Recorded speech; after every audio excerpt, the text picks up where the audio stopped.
नमस्कार दोस्तों, आज की कक्षा में आपका स्वागत है। मैं आरती के कौशिक एक बार पुनः आपका अभिनंदन करती हूँ, आपका स्वागत करती हूँ अपने YouTube चैनल हिंदी व्याकरण बाय आरती कौशिक के साथ।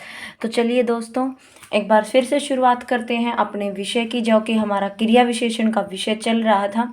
और क्रिया विशेषण में जो हम पढ़ रहे थे उसके दो पार्टों के यानी कि दो भागों के विषय में हम पूर्ण रूप से चर्चा कर चुके थे।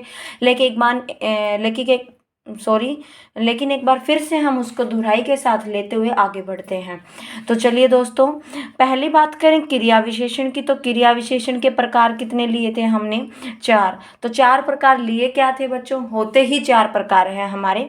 अब 4 प्रकार में पहला जो हमने शुरू में कार्य और महत्वपूर्णता के बारे में पढ़े थे कि क्रिया विशेषण की महत्वपूर्ण चीजें क्या हैं। तो वहां पर हमने पढ़ा था कि स्वीकृति, निषेधता, निश्चितता, अनिश्चितता, स्थान, दिशा, समय, तरीका और मात्रा। इन चारों को जब हमने पढ़ा, इन सभी 9 मुख्य 10 बातें पढ़ी थी, उनमें से एक बातें हमने छोड़ दी थी और जो बाकी की बची 9 बातें थी वो हमने यहाँ पर ली थी। जो ये 9 बातें बची थी इन्हीं को हम देखते हैं 4 प्रकारों में किस प्रकार शामिल किया जा रहा है। तो पहला जो प्रकार आ रहा था कालवाचक क्रिया विशेषण, क्या बता रहा है आपको? समय के बारे में बताएगा। दूसरा है स्थानवाचक क्रिया विशेषण, जो कि स्थान और दिशा का बोध करवाने वाला है आपको। इसके बाद है परिमाणवाचक क्रिया विशेषण, मात्रा के बारे में बताएगा। रीतिवाचक क्रिया विशेषण, तरीका और ढंग बताएगा। तरीका और ढंग बताने के साथ साथ वो आपको अन्य किन बातों के बारे में बताने वाला है या इनसे अन्य भेदों में हम किस किस चीज के बारे में पढ़ने वाले हैं वो देखेंगे अब आगे। पहला पढ़ते हैं कालवाचक क्रिया विशेषण। अगर परिभाषा की बात करूं तो क्रिया के होने का समय बताने वाले क्रिया विशेषणों को क्या कहा जाता है? कालवाचक क्रिया विशेषण कहा जाता है। उदाहरण, राधा आज कपड़े धोएगी। तो राधा कर्ता होगी, धोएगी क्रिया हो गई। कपड़े यहाँ पर ऑब्जेक्ट कह सकते हैं, कर्म कह सकते हैं, लेकिन इस कर्म की जो विशेषता बताई गई है यह समय बताया गया है और काल के अनुसार जो समय बताया गया है यानी कि वो क्या कहलाएगा? कालवाचक क्रिया विशेषण कहलाएगा। क्या कहलाएगा बच्चों? कालवाचक क्रिया विशेषण कहलाएगा। आगे बात करते हैं स्थानवाचक क्रिया विशेषण की। स्थानवाचक क्रिया विशेषण आपको बोध कराएगा किसी स्थान व दिशा का। अब क्रिया के परिभाषा पे जाइए तो क्रिया के होने के स्थान व दिशा का बोध कराने वाले क्रिया विशेषणों को हम क्या कहते हैं? स्थानवाचक क्रिया विशेषण कहते हैं। क्या कहते हैं बच्चों? स्थानवाचक क्रिया विशेषण कहते हैं। आगे बात करते हैं इसके उदाहरण की। राम छत पर बैठा है। देखिए, छत पर बैठा है, यहाँ पर हमने एक चीज का और महत्वपूर्ण बोध किया था कि जो हमारा अधिकरण कारक है और जो हमारा स्थानवाचक क्रिया विशेषण है, देखिए अगर इनके पदों के बारे में बात करें, इनके विकारी और अविकारी के बारे में बात करें तो अधिकरण कारक, कारक का जो टॉपिक जाता है, कारक का जो विषय हमारा जाता है वो हमारा एक विकारी शब्द में जाता है, लेकिन हमारा जो स्थानवाचक क्रिया विशेषण जा रहा है वो किस में जा रहा है?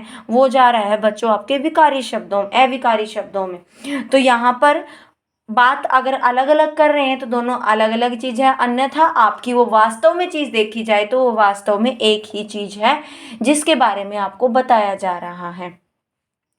उसके बाद है तीसरा भाग जो बात करने वाली हूँ मैं आपके सामने। तीसरा भाग है परिमाणवाचक क्रिया विशेषण। तो परिमाणवाचक क्रिया विशेषण की परिभाषा के बारे में बात करते हैं। परिमाणवाचक क्रिया विशेषण की मात्रा कहती है आपको, जो बात कह रही है परिभाषा आपको बता रही है कि क्रिया के होने के की मात्रा को बताने वाले क्रिया विशेषणों को, यानी कि उस मात्रा का बोध कराएगा जो क्रिया वहां पर हो रही है उसकी मात्रा क्या है, उसकी मात्रा कितनी है, उसके विषय में जो बोध कराया जा रहा है वो आपको किसके विषय में बोध करवाएगा? परिमाणवाचक क्रिया विशेषण के बारे में वो आपको बताएगा।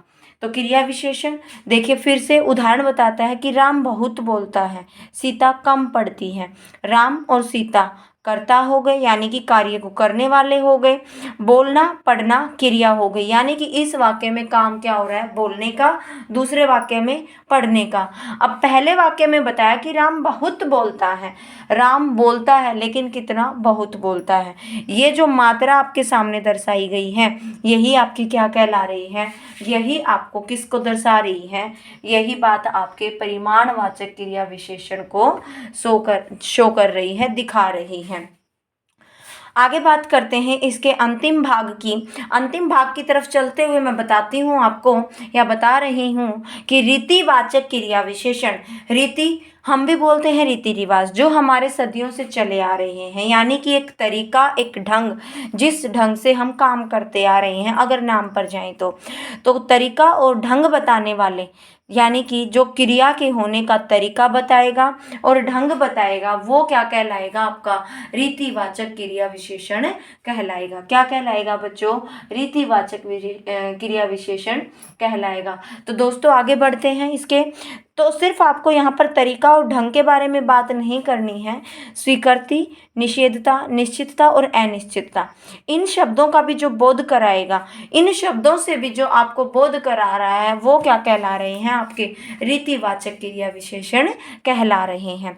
आगे देखिए उदाहरण, बस फटाफट भर गई, मोहन सरपट दौड़ता है। जो फटाफट शब्द है यह ढंग बता रहा है कि बस कैसे भरी, फटाफट भरी, यानी कि जल्दी जल्दी, बिल्कुल सेकंडों के हिसाब से भरी। मोहन सरपट दौड़ता है। अब मोहन दौड़ना, दौड़ना तो यहाँ पर क्या हो गया, क्रिया हो गई। सरपट यानी कि बहुत जल्दी दौड़ रहा है, ये उसका जो ढंग बताया गया है, यही ढंग आपको क्या बता रहा है कि क्रिया विशेषण का कौन सा प्रकार लिया गया है, क्रिया विशेषण का प्रकार लिया गया है आपके सामने रीतिवाचक क्रिया विशेषण। तो बच्चों ये थे हमारे क्रिया विशेषण के 4 भाग। तो आज की कक्षा में इतना ही। आगे आने वाली कक्षा में हम पढ़ेंगे जो हमारे अविकारी शब्द के अन्य भेद बचते हैं, अन्य प्रकार बचते हैं, उनके बारे में। तो चलिए दोस्तों, जो भी आपको ना समझ में आता है या किसी बिंदु पर कोई भी शंका आपकी रह जाती है तो कमेंट बॉक्स में उसको डालें। मैम आपका यानी कि मैं आरती कौशिक आपका उत्तर जरूर दूंगी। धन्यवाद। जय हिंद, जय भारत। वीडियो को लाइक करना, सब्सक्राइब करना ना भूलें। अपने दोस्तों को भी जरूर शेयर करें ताकि वो भी महत्वपूर्ण सूचना को प्राप्त कर सके। दोबारा से जय हिंद, जय भारत।